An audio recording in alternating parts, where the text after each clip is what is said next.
눈이 뺨싸대 기울이는 살벌한 날씨의 공원.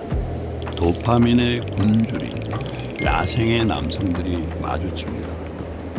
와, 길 막지 말라 카나. 아이고 마 사람 치겠다 치겠어. 왜? 나는 뭉칠 것 같나?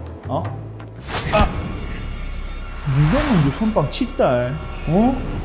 세상 공존할 수가 없다.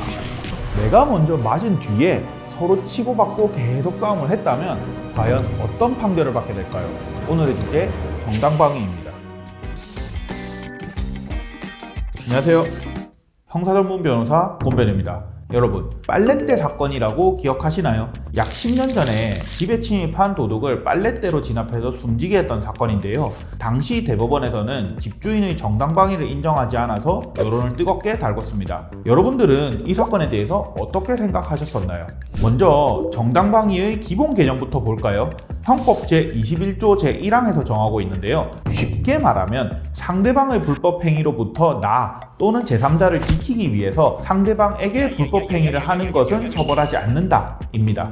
예를 들면 상대가 나에게 주먹을 뻗습니다. 그걸 피하기 위해서 내가 상대를 살짝 밀었어요. 원래는 상대를 밀어낸 행위도 폭행이 될 수 있지만 상대를 밀어낸 이유가 상대의 불법 행위인 주먹을 피하기 위한 것이니까 정당방위로서 처벌하지 않는다라는 것이죠. 이때 조금 도가 넘은 방위 행위를 하게 되면 형법 제21조 제2항에서 정하는 과잉방위가 되는데요.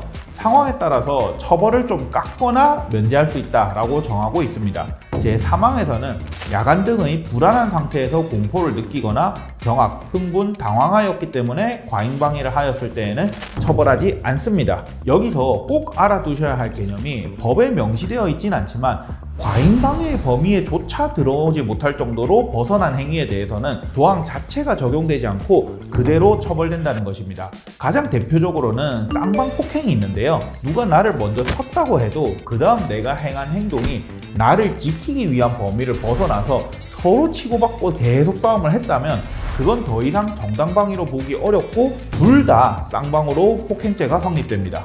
실제 있었던 사례를 한번 볼까요? 먼저 정당방위가 인정돼서 무죄가 됐던 판례입니다. 두 명이 한 명을 구타하고 있었는데 맞던 사람이 벗어나기 위해서 손을 막 휘젓는 과정에서 상대방을 다치게 했다.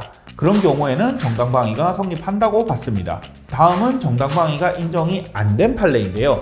상대가 칼을 들고 있어서 손을 쳐서 칼을 떨어뜨린 후 그 칼을 주워서 상대방의 가슴에 찔러서 버린 경우, 이건 침해를 방해하기 위한 것으로 볼 수 없기 때문에 정당방위가 인정되지 않았습니다.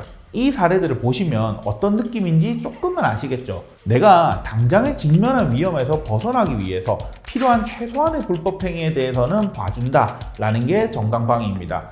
방어에 필요한 정도를 넘어서 상대방에게 어떤 행위를 해도 된다 라고 허용될 수는 없다는 거죠.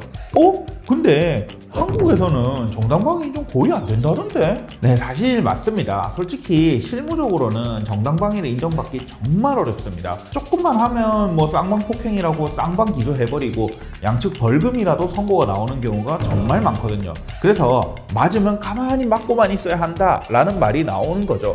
그게 또 아주 틀린 말은 아니긴 합니다. 저는 개인적으로 정당방위의 인정 범위를 좀 더 넓게 볼 필요가 있다고 생각을 합니다. 갑작스럽게 누군가의 공격을 받는다면 당황할 수밖에 없고 순간적으로 판단 능력이 흐려져서 다소 과도한 행위를 할 수도 있습니다. 그런데 이러한 상황을 전혀 고려하지 않고 단지 서류만 보면서 지나치게 이성적인 잣대를 들이대는 것은 피해를 입은 사람에게 너무 가혹하지 않을까라고 생각은 듭니다. 최근 들어서 법원도 이런 비판과 문제를 인식하고 있는지 정당방위를 조금 더 넓게 보려는 듯한 판례의 움직임이 나타나고는 있습니다. 앞으로 조금 더 합리적으로 정당방위가 인정되기를 바라봅니다. 이거는 여담이긴 한데 저 개인적으로 생각할 때 무술 중에서는 주짓수가 정당방위 요건에 제일 맞는 무술이 아닐까라는 생각도 듭니다. 주짓수는 기본적으로 잡아서 제압을 하는 무술이기 때문에 경찰이 출동할 때까지 제압만 하고 있으면 정당방위 요건에 제일 부합할 가능성이 높지 않을까 싶네요.